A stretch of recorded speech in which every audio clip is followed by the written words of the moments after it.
the Southern Ohio Farm Show. This is Gigi Neal of OSU Extension in Claremont County, agricultural and natural resources educator. I'm James Morris, the Agricultural and Natural Resources and Community Development Educator for the Ohio State University Extension in Brown County. And I'm Brooke Beam, the Ohio State University Extension Educator for Agriculture, Natural Resources, and Community Development in Highland County. And we will be your hosts for the Southern Ohio Farm Show. Good morning and welcome to the Southern Ohio Farm Show. Today is June 24th, 2020. For this week's episode, we'll have an update on the weather.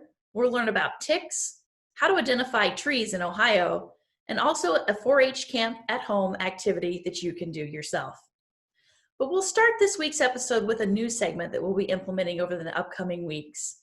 We'll be interviewing various individuals from across the country who have different careers and learning a little bit more about what they do and how they operate in their daily activities. So for today's episode, we'll start with Mark Lafferty, who lives in California. Mark has a very broad background in filmmaking, where he has worked on shows such as Jimmy Kimmel Live, National Geographic's Genius, among others. Mark, can you tell us a little bit more about yourself and your background? Sure. My name is Mark Lafferty, and what I do for a living, I'm a writer and showrunner for dramatic long-form series. So essentially, that means that I am the person who would be writing usually the pilot episode of a drama series for television, and then hiring a writer's room who will write it alongside me. So we will take many, many weeks to figure out how every aspect of every scene of every episode works and how they all work in concert. And then kind of coinciding with that, I would get involved in casting a show, hiring all the crew heads, so your cinematographer, production designer, costume designer, all that, as well as figuring out, the logistics behind shooting. And then we shoot the thing, and then in post-production, you're in charge of editing it. So you're kind of one of the first people in and one of the last people out. And there's, as the process moves forward, the hats you wear sort of change and oftentimes overlap, which can be tricky.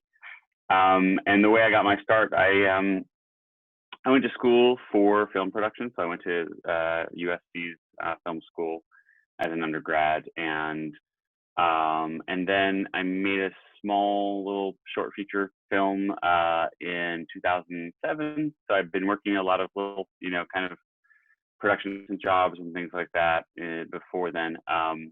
And I made a film. I worked as a director in late night television for a while, and then just found my way into drama writing, which was really what I wanted to do by writing a pilot that sold but never got made. But then I worked my way into being in writers' rooms, which is traditionally in television, usually it's kind of an apprentice process in which you start as a low-level writer in a writer's room as a staff writer, and then slowly work your way up, and you kind of learn the ropes as you go through various, series and seasons of television. Okay, well, that's really interesting. So what advice would you give to somebody who's young and would be interested in doing something similar to what you're doing? I would say a couple things.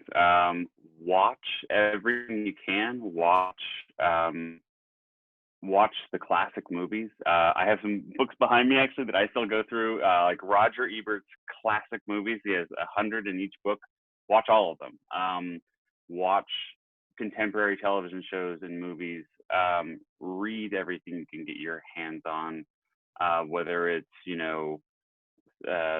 classic literature, contemporary stuff, genre stuff. The more you can ingest and try to start to figure out how stories work, which is really hard to actually figure out the mechanical side of how stories are put together, the better off you'll be. And I think, practically, still, fortunately or unfortunately for some people, this is a job that is mostly still done in Los Angeles, at least in the United States. And so you want to be a writer, even though it would seem as though you can do it from anywhere, I'd say that it's most possible to get a foot in the door if you're in Los Angeles. So those are kind of the two foundational things. But also, you know, if you want to be a director or a writer director, go out and make little films. It's so cheap to do now. It wasn't when I was starting out, but anybody with an iPhone can actually make something that looks pretty good. And so you can kind of road test your own writing and see how it all can come together. And I think it's by making mistakes and by kind of understanding how hard the process can be to get something produced that you learn, and you and the next time around you have a good fundamental you know, store of knowledge to work from. So what film has been the most influential for your career? Oh man, that's a tough one. That I would say, well, I have a few. I'm gonna go outside the bounds of your question. I think when I was Sure. growing up, I was at the age when Star Wars and Raiders of the Lost Ark and all those, the George Lucas, Steven Spielberg, you know, movement was at its height, and so I watched those movies with just wonder and passion and wanted to know how they did what they did, and was just obsessed. And that really kickstarted my interest in filmmaking as a craft, because it was more like, this is a magic trick. How do they do this magic trick? And then over time, you know, it's been movies like, it's just kind of a boring answer because it makes me sound like a cinema nerd, but movies like Citizen Kane or Chinatown or The Godfather, perfect pieces of writing that I think still hold up to this day. And I still look back at those movies all the time. And then a contemporary one, there's a movie, There Will Be Blood, which is Paul Thomas Anderson's movie about oil prospectors. Daniel Day-Lewis plays a guy named Daniel Plainview, and I think it is a masterpiece. And it's I think it's when I look at movies like that and still like learn something every time I watch them, I think that's when you know you're onto something good. Good. So I've heard that you have a project that you're working on that has some characters in it who have some Ohio roots. It's true. Yes. Yeah. What can you tell us about that? So I am working right now on an adaptation of Tom Wolfe's book, The Right Stuff, which is about the first Americans in space, about the Mercury, Project Mercury, the Mercury 7.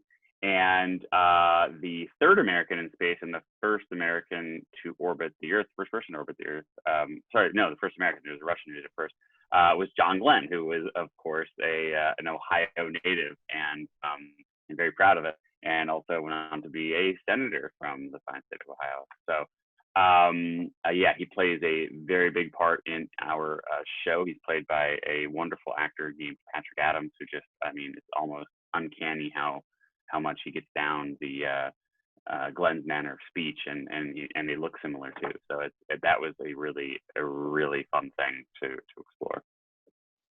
Very good. So when might we expect to see some of this on a television show near us? I can tell you, we don't have a specific date yet, but it looks as though we will be premiering in the early to mid-fall. And it will be on Disney Plus, which you can get on just about any device that you have. We will be right there, and yeah, it's going to be exciting. I think it's a really great look at just you know, this very, you know, kind of unique period of time in which we were, you know, kind of in the midst of a Cold War. We had just gotten out of, you know, World War II not too long before, you know, less than 15 years before. And America was really driving hard into its kind of heyday in terms of technological innovation. And it's amazing to have done a lot of research and to have seen just how something that was completely wild in terms of what they were trying to accomplish, you know, putting a man inside what was essentially a ballistic missile, putting them like right in the tip of that and saying, all right, we're going to send you up there. I think we all we all grew up, we're both young enough for that to have been kind of the received wisdom since we could walk and talk, but to read accounts of the time and to recreate dramatically a time in which none of this was a foregone conclusion. It's fascinating what these guys endured, and the women alongside them who were also trying to do similar things and who were supporting them and all that. It's a fascinating story. Absolutely. All right. Well, we appreciate your time, and we'll look forward to watching things on Disney Plus. Sounds good. Thanks so much, Brooke. I appreciate it. Thank you, Mark. Next, we have Aaron Wilson, who will give us an update on the weather. Hi, everybody. Aaron Wilson, OSU Extension climatologist here with this week's weather update for the Southern Ohio Farm Show. So back on June 10th, we had an interesting weather occurrence. We had a derecho, a long-lived line of thunderstorms move across the state associated with the remnants of Tropical Storm Cristobal that came ashore a few days before in Louisiana. That brought some devastating, damaging winds across the state, over 300 reports of downed trees and flipped semis. And we haven't even had a weak tornado, an EF0 tornado here northwest of Chillicothe in Ross County. But it certainly did a lot of damage across the state with that storm. Now, over the last 7 days, we have been transitioning from a cooler than average to a warmer than average regime across the region. We're still hanging on to slightly below average temperatures across southeast Ohio. But as we can see on the right-hand side, over the last 30 days, temperatures have been above average, between 2 to 4 degrees across much of the state, including southern Ohio. Certainly, those are conditions that are a lot warmer than we saw in April and May. One of the other interesting things about June is it's been fairly dry for the state, which is very different than 2019. Across the state, we've only seen 1 to 2 inches in many locations. Here closer to home in Highland, Adams, Scioto, and Pike counties, some areas have picked up anywhere from 3 to 4 inches, which is really just about average for the month of June. So fairly dry conditions. It has provided an opportunity to dry out a little bit, but we don't want those dry conditions going too long across the region. Now, we did have a cold front move through yesterday that brought some showers and scattered thunderstorms. Today, we're looking at slightly cooler and less humid air with temperatures in the 70s to low 80s. Some scattered thunderstorms scattered about the region. That's going to continue again tomorrow. And then as we get into Friday, we'll have a warm front start lifting toward the region. It's going to provide temperatures, the ability to warm up about 5 or 6 degrees for the weekend. We should see highs getting back into the mid 80s, perhaps upper 80s. And we're going to carry some thunderstorms, scattered summertime afternoon thunderstorms throughout the weekend. Overall, we're not going to see a huge percentage or a huge chance of rainfall each day this week, but we will see some scattered thunderstorms, especially as we head into the weekend with that heat and humidity returning. Widespread, we're looking at anywhere from about 3/4 of an inch to maybe 1.25 inches. Some locally heavy rainfall amounts where those heavier storms occur across the region, a little bit heavier rainfall across northern Ohio. As we look at the 6 to 10 day outlook from the Climate Prediction Center, this is for June 28th through July 2nd. We're looking at a higher probability of warmer than average temperatures over this period, with precipitation likely to be above average for the Ohio Valley as well. This really tells me we're going to see overnight lows that are likely much warmer than average, not necessarily our daytime highs, and hopefully we can get some replenishing rainfall in here as our crops continue to grow now as we head into July. Looking at the July outlook, it does look like we're going to be warmer than average for the month. At least confidence is growing in that from the Climate Prediction Center, with a slightly elevated probability of wetter than average conditions across our southern tier of counties here in our neck of the woods. So with that, I want to thank you for watching this episode of the Weather Update for the Southern Ohio Farm Show. Thank you.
Thanks for that great information, Ashley. Now we're going to send it over to Christy Clary, who is going to give us an activity that we can do at home with our youth.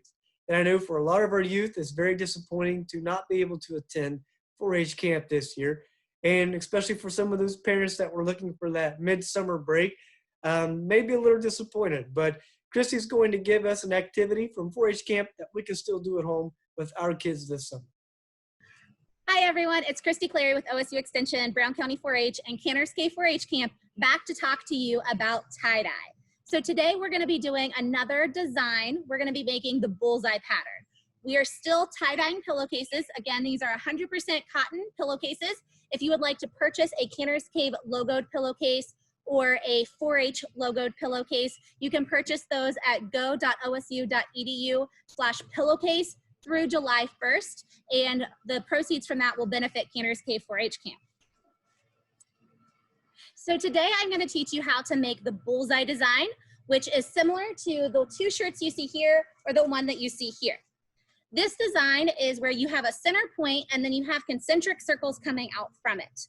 The way that you do this design is very similar to the design that I did when I showed you how to make the rainbow pillowcase. The only difference is you don't fold your pillowcase in half. So you want to decide where you want the center of your bullseye to be. Then what you do, for this one, I'm going to do the very center of my pillowcase. I'm just going to pinch the center of my pillowcase and pick it up and start putting my rubber bands on. When you're putting your rubber bands on for tie-dye, you just want to decide where you want it to go, and you want to wrap it around as many times as you can without breaking your rubber band. The tighter your rubber band, the more defined the lines will be between the colors.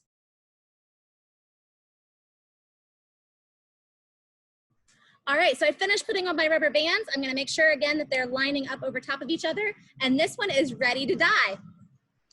All right, I am now ready to add dye to my concentric circle or bullseye designed pillowcase. I've decided today that I'm only going to use green and blue on this design, so I'm using two colors. And what I'm going to do is lay it down on my table. I have a paper towel here, just because that helps keep it a little less messy in my opinion. Sometimes I like to use something like a cookie cooling rack on them. It just depends on what you want to use. I like to use paper towels underneath just because it does help a little bit with that.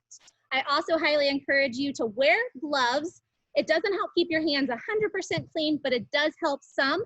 I would also encourage you to wear clothes that you're okay if a little bit of tie-dye gets on them, just because there is that chance it could happen. So now you just have to decide which color you want to start with. I have 4 sections in my pillowcase, so I'm just going to alternate colors. So I'm going to start with blue. And what I'm going to do is kind of pull the folds apart. And for this one, I'm just going to rotate it as I go. If I'm doing something like a spiral design, I'll do the front and then the back. But on this one, because it is a lengthwise design, I can just fold it as I go. And then what I like to do is squeeze it a little bit to help get that dye down into between the folds. I personally believe that you can't go wrong with tie-dye. And so as I add the green, I might end up with some blue in this section, and I'm okay with that. And I'm gonna, again, just rotate it as I go, going between the folds to get my color more saturated in there. And then what I'm gonna do is use my other glove, so I can switch gloves on this case. You can see a little bit that it is bleeding down into that next section. That happens, that's the beauty of tie-dye, is that you don't ever know 100% what you're gonna get when you do it.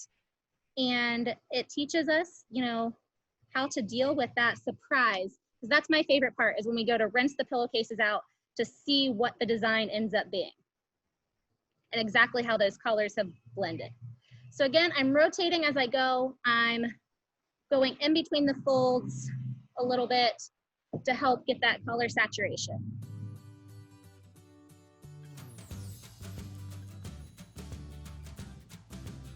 So now what I'm ready to do is put it in a bag, and I'll put this in a bag. I recommend a gallon-sized bag that you can zip close or seal close, but you can use a grocery store bag. Now we're ready to put it into the bag, and then it'll sit for 12 to 24 hours following the instructions that came with the dye that I have, and then we'll be ready to rinse. All that's left for today, though, is to clean up.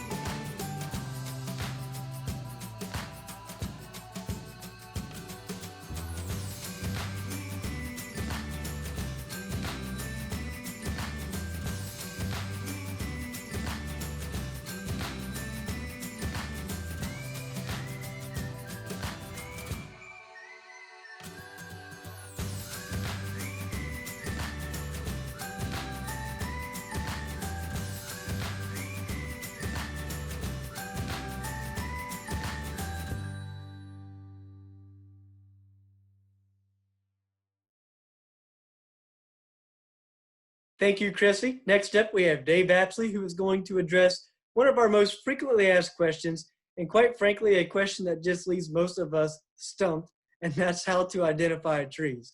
So Dave, I'll leave this one to you.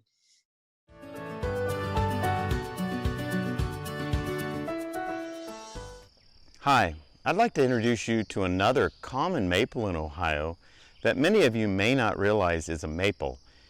It's the only maple that is native to Ohio that has compound leaves. It's known as box elder. Box elder can have leaves that have 3 leaflets that very much resemble poison ivy. It oftentimes has 5 leaflets, and I couldn't find any down low here that I could reach, but you can also have 7 leaflets on the same tree. So it is a maple. It will have opposite leaf arrangement, so when we look at the leaves and how they're attached, each leaf will have an opposing leaf on the opposite side of the twig. The other great characteristic for identification of this tree is that the young twigs, and even back into here, the twigs will be green in color. The new twigs, the newer they are, the lighter green they are. As you get further back, they'll be green. But those twigs will stay green in color year round. A lot of new twigs are green, but once we get later into the growing season, into the fall, for other species, the twigs will turn brown or gray. But with box elder, these younger twigs will stay green year round. So it's a great identification characteristic. It'll also have white, little rounded, woolly buds. Probably a little over 1/8 of an inch in diameter, and later in the growing season, they'll be round and kind of white in color. Right now, they have not set yet, so they're hard to show. In case you're not convinced that this is a maple, if you look closely, this tree has some fruit. And this is the classic fruit of a maple, the winged seeds that come in pairs. What makes box elder relatively easy to identify is it makes a nice angle, not quite a 90-degree angle, but with sugar maple, you have more of a horseshoe shape where the 2 seeds connect. This comes together in almost a 90-degree angle. So again, it's box elder, maple that commonly grows on floodplains, along edges. It's a fast grower. It's a relatively small tree. Doesn't have a ton of wildlife value or much timber value at all, but it's a great species for riparian zones to help protect the soil. The bark's pretty much indescript as well. It'll have vertical streaks in it that will interlace, kind of a light gray to brown color. Really difficult to tell this species by the bark.